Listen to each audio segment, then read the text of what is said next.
तो आज के इस लेक्चर में हम देखने वाले हैं आरआरबी फार्मासिस्ट के एग्ज़ाम 2024 में जो एप्लीकेशंस आए थे और 2025 में उसकी एग्ज़ाम हुई थी, तो उस एग्ज़ाम का एनालिसिस हम आज के लेक्चर में करने वाले हैं।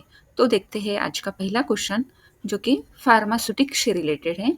तो क्या है question number 1, the volume capacity of A size 1 hard capsule is approximately, मतलब साइज 1 हार्ड कैप्सूल की वॉल्यूम पूछे है उन्होंने। तो ऑप्शंस दिए हैं हमारे पास 0.7 ml, 1.5 ml, सी ऑप्शन है 1 ml और डी ऑप्शन है 0.5 ml। तो उसके बाद हम देखते हैं करेक्ट ऑप्शंस क्या है। तो 0.5 ml हमारा करेक्ट ऑप्शन है। क्यों है तो उसका एक्सप्लेनेशन भी यहाँ पर देखते हैं। तो यहाँ पर हमें कैप्सूल के साइज के अकॉर्डिंग उसमें वॉल्यूम फिल किया जाता है। जो सबसे बड़ी कैप्सूल होती है तो वो 000 साइज की होती है, जो कि वेटरनरी केयर में यूज़ की जाती है। 000 साइज की कैप्सूल, तो उसका वॉल्यूम होता है 1.37 ml। तो सबसे हमें पूछा गया है कि 1 साइज़ की जो हार्ड कैप्सूल है उसमें कितना वॉल्यूम हम लिक्विड भर सकते हैं। तो अप्रॉक्सीमेटली हम यहाँ पर 0.50 ml वॉल्यूम हम फिल कर सकते हैं। तो हमारा इस क्वेश्चन का राइट आंसर है 0.5 ml। तो दूसरा क्वेश्चन है हमारा, which of the following is an anti hyperlipidemic drugs. So यहाँ पे हमें पूछा है एंटी हाइपरलिपिडेमिक ड्रग कौन सा है, ये हमें देखना है। तो सबसे पहले हमें पता होना चाहिए what is the meaning of anti hyperlipidemic drug. Anti का मीनिंग होता है अपोज करना, और हाइपरलिपिडेमिया मतलब कि हमारे ब्लड में कोई भी लिपिड का कॉन्सेंट्रेशन अगर इंक्रीज होता है, जैसे कि फॉस्फोलिपिड, कोलेस्ट्रॉल, इनका कॉन्सेंट्रेशन हमारे ब्लड में ज़्यादा हुआ तो लिपिडेमिक कंडीशंस क्रिएट होती है। तो उसको रिड्यूस करने के लिए हम एंटी हाइपरलिपिडेमिक ड्रग यूज़ करते हैं। तो हमें ऑप्शंस में दिया गया है रिवारोक्साबेन, बी ऑप्शन से टिरोफिबान, सी ऑप्शन है टिकाग्रिलॉल और डी ऑप्शन से लोवास्टैटिन। तो इस क्वेश्चन का सही आंसर है लोवास्टैटिन।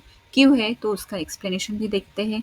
तो सबसे पहले जो हमें ऑप्शंस में दिया गया था रिवारोक्साबेन, तो ये ड्रग हमारी फैक्टर 10A इनहिबिटर है, जो कि हम एंटीकोएगुलेंट में यूज़ करते हैं। ठीक है, एंटीकोएगुलेंट्स मतलब ब्लड की क्लॉटिंग को प्रिवेंट करने के लिए हम इस ड्रग का यूज़ करते हैं। देन दूसरा हमारा ड्रग है टिरोफिबान। टिरोफिबान ये हमारा एंटीकोएगुलेंट क्लास के ही ड्रग में से बिलोंग करता है। तीसरा ऑप्शन है टिकाग्रिलॉर। टिकाग्रिलॉर हम हार्ट अटैक को रिड्यूस करने के लिए यूज़ करते हैं। और लास्ट जो है लोवास्टैटिन, ये ड्रग हम हाई कोलेस्ट्रॉल को रिड्यूस करने के लिए यूज़ करते हैं। ये HMG कोई रिडक्टेज इनहिबिटर क्लास से बिलोंग करता है, जो कि कोलेस्ट्रॉल सिंथेसिस करने की प्रोसेस होती है तो उसको लिमिट करता है। तो तीसरा क्वेश्चन हम देखते हैं अभी, phase 2 of equipment validations refer to. A option है हमारे पास यहाँ पर डिज़ाइन क्वालिफिकेशन, बी है प्रोसेस वैलिडेशन फेज, सी है प्री वैलिडेशन फेज, डी है वैलिडेशन मेंटेनेंस फेज। तो हमारे इस क्वेश्चन का राइट आंसर है process validation phase. Generally equipment validation phase में 3 प्रोसेस होती है। सो कौन कौन से 3 प्रोसेस होते हैं वो हम देखते हैं। प्रोसेस डिज़ाइनिंग होती है, दूसरी स्टेज होती है हमारी कंट्रोल स्ट्रेटजी, और तीसरी स्टेज होती है हमारी प्रोसेस मॉनिटरिंग। तो हमारे इस क्वेश्चन का राइट आंसर है प्रोसेस वैलिडेशन फेज। ठीक है, तो आज का चौथा क्वेश्चन है, ethylene oxide gas sterilization require. Ethylene oxide gas को स्टरलाइजेशन करने के लिए क्या रिक्वायर रहता है। तो हमारे पास ऑप्शन है A no aeration period, B immediate use post sterilisation, C high humidity and seal chamber, D direct sunlight exposure. तो इस क्वेश्चन का सही आंसर है high humidity and seal chamber. Explanation हम देखते हैं।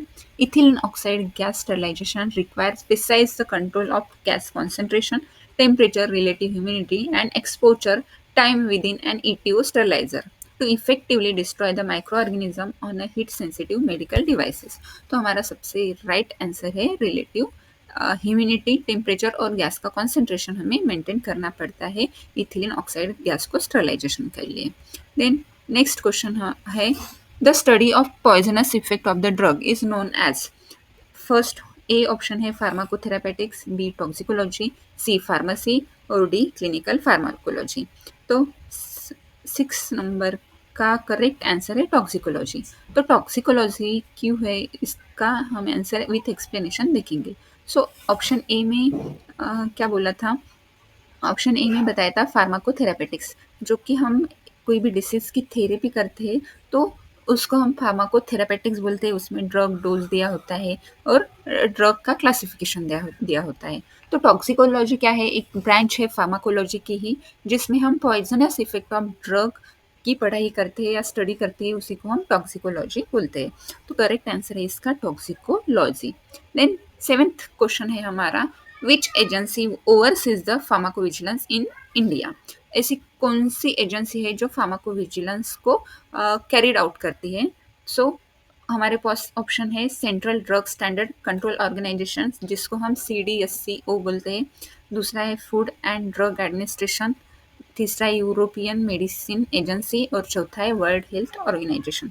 तो इस क्वेश्चन का सही आंसर है CDSCO, जो कि हमारे इंडिया की एक ऑथराइजिंग एजेंसी होती है, जो हमारे इंडिया में ड्रग मार्केट होने वाले हैं तो उसी सभी को कंट्रोल करने का काम हमारी सेंट्रल ड्रग स्टैंडर्ड ऑर्गेनाइजेशन करती है।